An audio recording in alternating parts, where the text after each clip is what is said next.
I want to bring in Peter Schweizer, the president of the Government Accountability Institute. He joins me live right now. Peter, you're an expert in this type of thing. How concerning is this move, this change in the dead of night to you? Well, it's just another example of how Congress is operating. You talked about it. You've got this bipartisan shrouding. This is one of the few areas that we seem to get both political parties to cooperate on, and that is limiting the access that people have to information on who is trying to influence them, who's giving them favors. But the second problem is this notion that the emphasis is entirely on their own convenience. The rationale that they're giving for changing this disclosure requirement is it's more convenient for them. Now, we don't want them to do unnecessary paperwork, but, John, when was the last time they tried to make government forms for us more convenient? To me, it's just an example of Congress being detached from the very real concern that people have about ethics in Washington. Yeah, to be clear, as you were saying, they still have to disclose this type of information. That is, disclose it in fewer places, one place rather than two. And for reporters, it's not the place that we usually look for this information, so it is harder to get. Isn't that the issue here?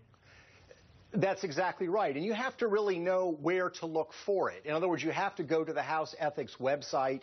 You can search for it. But what it does really, John, is it depersonalizes it. Look, the reason that people are sponsoring trips for powerful members of Congress on certain committees is they want to influence them. They want access. They want time with them. They want to give them a nice trip because they're hoping that they will curry favor. If that's not on their personal financial disclosure form, but it's instead on this sort of database on this website that you've got to know about to find, it depersonalizes it. And for voters who are interested in understanding what perks or favors are being done for members of Congress, it really makes it difficult to find. And if we are going to have self-governance in this country, we need to have voters that can access that kind of information easily. And knowing is all voters really want here, because there are legitimate reasons to go on trips like this. Congress people can work together, which is always a good thing. They can learn more about the issues they're covering, which is always a good thing.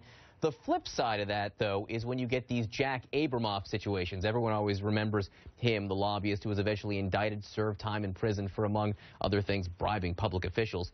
Is that the concern here?